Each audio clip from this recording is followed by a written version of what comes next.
11장 23절에서 29절입니다.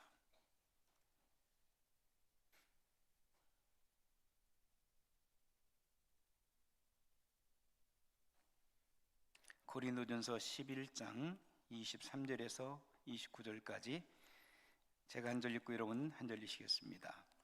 내가 너희에게 전한 것은 주께 받은 것이니 곧 주 예수께서 잡히시던 밤에 떡을 가지사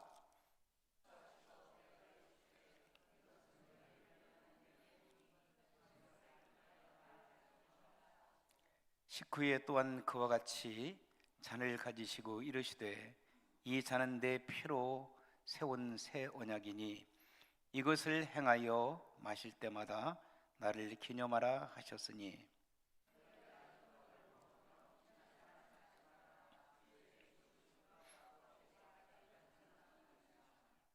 그러므로 누구든지 주의 떡이나 잔을 합당하지 않게 먹고 마시는 자는 주의 몸과 피에 대하여 죄를 짓는 것이니라.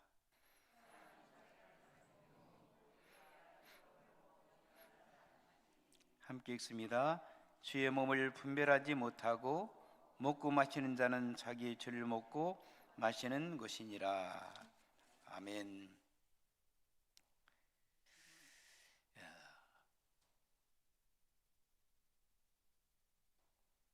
많은 교회에서 성찬식이라기도 하고 주의 만찬식이라고 하고, 어떤 교회들은 성찬식, 어떤 교회는 주의 만찬, 그런 용어를 사용하고 있는데 우리는 통일해서 주의 만찬이라고 얘기합니다.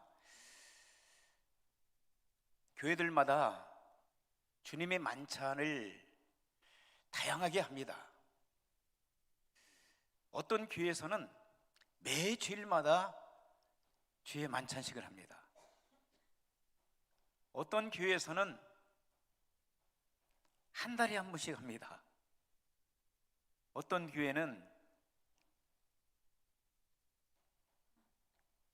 1년에 한 3번, 4번, 그리고 어떤 교회에서는 1년에 한두 번. 저희 교회도 많이 하지는 않습니다. 한 번에서 2번. 근데 거의 1년에 이 종료 주일 때 한 번 합니다.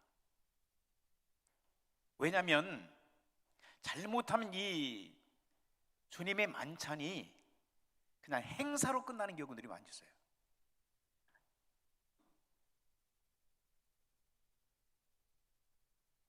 예수님의 고난, 예수님의 그 고난이 너무너무 크고 그리고 고통스러운 그 현장을 우리가 기억하고 기념하는 게 중요한데, 잘못하면 의식화돼서 습관적으로 그렇게 주님의 만찬을 하는 것들을 보게 되었어요. 그래서 여러분들이, 어떤 분들은 왜 우리 교회는 주님의 만찬을 자주 하지 않느냐라고 간혹 얘기하는 분들이 있는데, 저는 1년에 한 번 정도 또는 많으면 2번 정도 족하다라고 생각하고 있습니다. 고난도 중요하지만은 더 중요한 것은 뭐예요? 부활의 신앙을 갖고 살아가는 것이 중요하다고 생각합니다. 그러므로 여러분들이 이해해 주시면 감사하겠습니다. 그러면 이 주님의 만찬이 우리에게 주는 그런 영적인 의미는 여러 가지 있겠지만, 여러분 오늘 잠시 여러분들과 함께 나누고 또한 종료주일한 것들 간단히 정리해서 말씀을 맺도록 하겠습니다. 주님의 만찬은 여러분들이 기념을 하는 겁니다. 기념. 주님께서 저와 여러분을 위하여 고난당하시고 십자가에 못 박혀 죽으신 것을 어떻게 해요? 기념하는 겁니다. 과거에 있었던 그 사건을 우리가 기념으로 그런데 그것은 기념뿐만 아니라 기억에 내야 되는 것입니다. 기억하지 않으면 아무 소용이 없죠. 주님께서 나를 위하여 죽으셨다. 나를 위하여 몸을 찢기시고 피를 흘리시고 나의 죄의 사함을 위하여 주님께서 고통당했던 그 현장을 생생하게 기억하고, 그리고 과거의 사건을 현재화하는 것이 중요합니다. 과거에 그런 사건이 있어서 그리고 그냥 기념하고 끝나면 아무런 의미가 없습니다. 내가 마땅히 죽을 수밖에 없고 내가 마땅히 지옥을 갈 수밖에 없는 인생이었는데 주님께서 나를 위하여 하늘의 보좌를 버리시고 이 땅에 오셔서 참으로 나를 위하여 고난 당하셨구나, 나의 죄값을 위하여 고난 당하시고 십자가에 못 박혀 죽으시고 부활 승천하셨고, 그리고 성령으로 지금도 임재하여 나와 함께 하신다고 하는 현실화된 상황을 여러분 기억해야 될 줄 믿습니다. 그래야만 우리는 살아있는 신앙생활을 할 수가 있어요.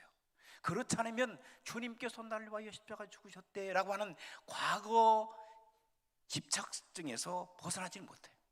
그래서 매일 매 순간마다 주님의 십자가를 생각하는 건 좋은데 거기에서 빠져 고통 속에서 살아가는 거예요. 주님의 고통을 나갔는데 나도 고통을 나가야지. 그리고 그 속에서 벗어나지를 못하는 거예요.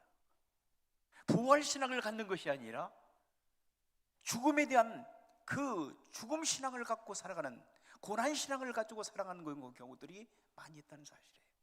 사랑하는 성도 여러분, 여러분들이 예수 그리스도께서 저와 여러분을 위하여 고난 나가시고 십자가에 못 박혀 처절하게 죽으신 거 여러분들이 인정해야 됩니다. 그리고 기억할 뿐만 아니라, 기념하고 기억할 뿐만 아니라 우리가 해야 될 뭐예요?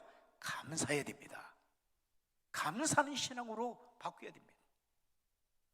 뿐만 아니라 감사가 변하여 우리는 회복의 신앙을 가져야 됩니다.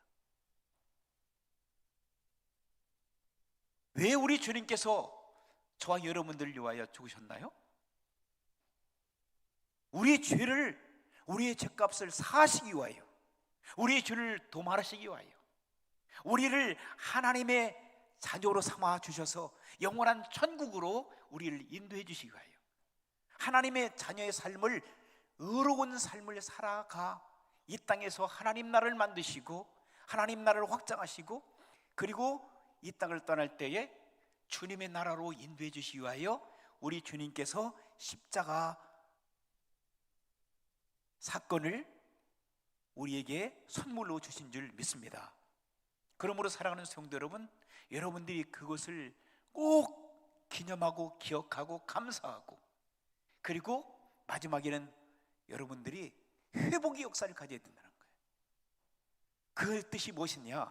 나를 위하여 죽으신 내 죄값을, 내가 사도 바울이 얘기한 것처럼 나는 죄인 중의 죄인이라고, 나 같은 죄인을 살리신 주님, 그렇다면 내가 죄 사함을 받았으니 주님의 은혜가 얼마나 큽니까? 그러므로 다른 사람의 죄도 어떻게 용서해야 됩니다. 다른 사람들의 마음을 상하게 해서는 안 됩니다. 다른 사람들의 마음에 상처를 주고 고통을 줬다면 그것도 여러분들이 그들을 찾아가서 용서를 빌어야 됩니다. 그러면 용서를 빌을 때 용서를 받아주지 않는 것이 아니라 용서를 고백할 때 받아들이는, 그래서 회복의 역사가 일어나야 될 줄 믿습니다. 한 젊은이가 전쟁에서 살아 돌아왔습니다. 죽을 고비를 여러 번 넘기다가 기적적으로 전쟁에서 살아 돌아왔어요. 자, 그런데 이 젊은이는 이상한 버릇이 있었어요. 1년에 한 번씩 어느 날을 정해놓고 그날에는 밥을 제대로 안 먹습니다. 그리고 자리를 비워둡니다. 그 날을 기념하는 거예요. 그 날을 기억하는 거예요. 그 날을 감사하는 거예요. 그 날을 회복하는 거예요. 왜 그러나 했더니 사람들이 이상해서 묻습니다. 젊은이 왜 이렇게 매년마다 이렇게 해야 돼? 그러니까 저는 이렇게 하지 않을 수 없습니다. 나는 이 날을 꼭 기념해야 됩니다. 이 날을 기억해야 됩니다. 이날 나는 감사한 마음으로 살아야 됩니다. 왜냐면요, 내가 죽어야 될 그 현장에서 내 전우들이 죽었습니다. 그 전우들이 아니었다면 나는 이 자리에 살아있을 수가 없습니다 라고 고백했습니다. 그래서 그 주변에 전쟁에 다녀왔던 사람들이나 주변에 많은 고통을 당했던 사람들을 사랑하고 섬겨주고 그의 삶이 변화되는 삶을 살았다고 하는 이야기입니다. 사랑하는 성도 여러분, 우리 주님께서 우리가 가야 될 그 길, 주님께서 대신 저와 여러분들 위하여 죽어주셨습니다. 그러므로 해마다 이때가 되면 이 날을 기념할 뿐 아니라 이 날을 기억하고, 그리고 이 날을 주님 앞에 감사함으로 예배드리고, 그리고 우리가 다 하지 못한 사랑, 다른 사람을 미워하고 시기하고 질투하고 조롱하고 분노했던 그런 것들을 사랑으로 섬겨줄 수 있는 용서와 사랑이 회복되는 놀라운 역사가 우리 가운데에 있어지기를 주의 이름으로 축원합니다. 이것은 가정에서도 필요합니다. 직장에서도 필요합니다. 학교에서도 필요합니다. 또한 우리 교회 안에서도 필요합니다. 뿐만 아니라 이 나라의 민족, 전 인류가 그리스도 예수 안에서 꼭 필요한 그러한 사항입니다. 그렇기 때문에 오늘 이 날을 여러분들 다시 한번 기념할 뿐만 아니라 기억하시고, 또 어떻게 하라고요?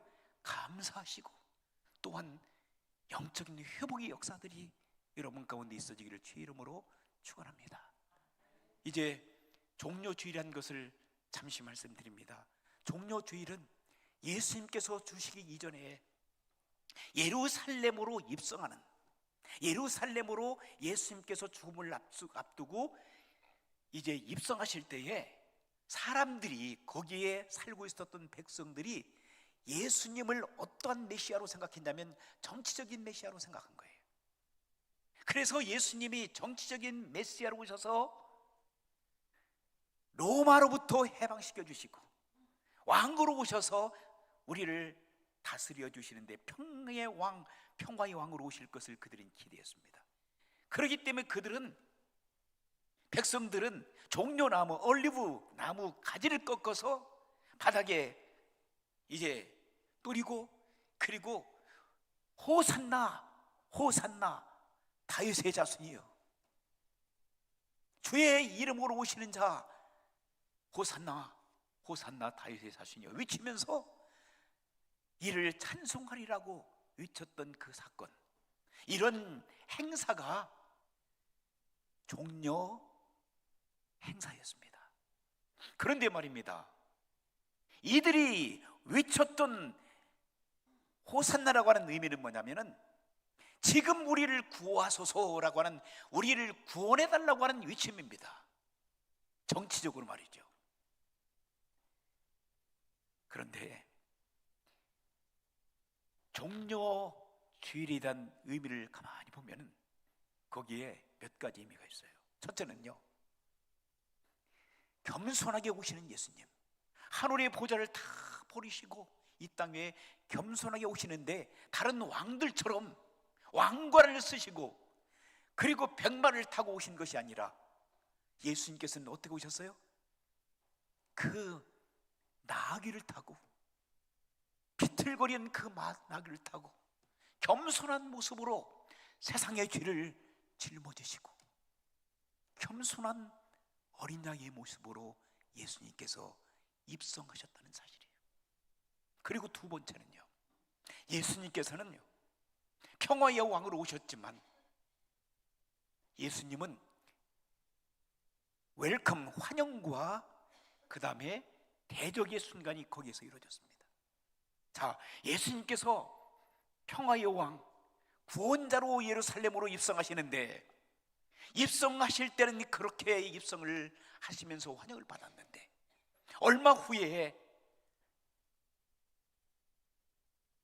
법정에 서시고 빌라도 총독의 선언 앞에, 빌라도 총독은 할 수만 있으면 예수님을 놓아주기를 원했지만 대제사장들과 유대의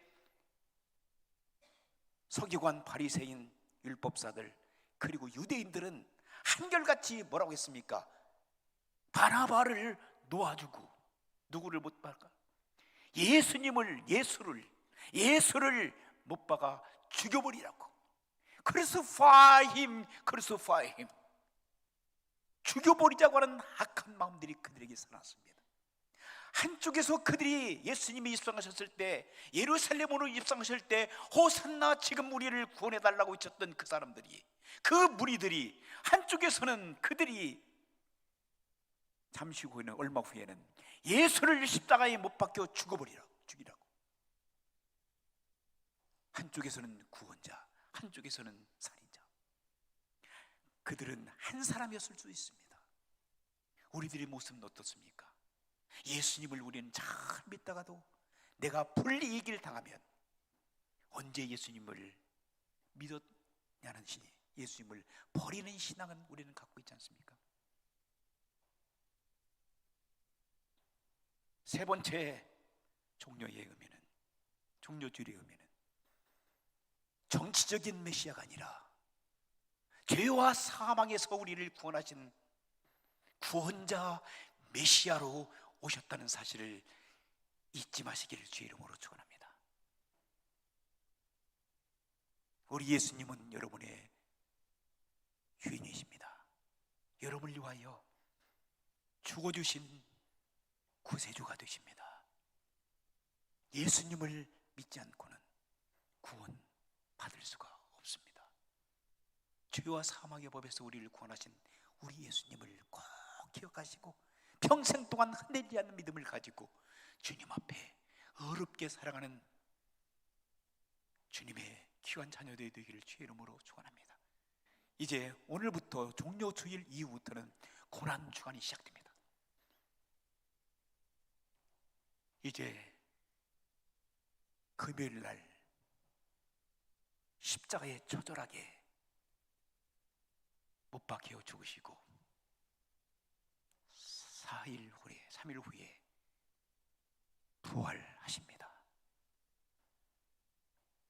이번 한 주 동안 여러분들이 거룩하게 주님의 고난에 동참하시면서 주님의 마음을 아프게 하지 않고 주님 고난에 동참할 수 있는 성도 여러분들이 되시기를 주님의 이름으로 축원합니다.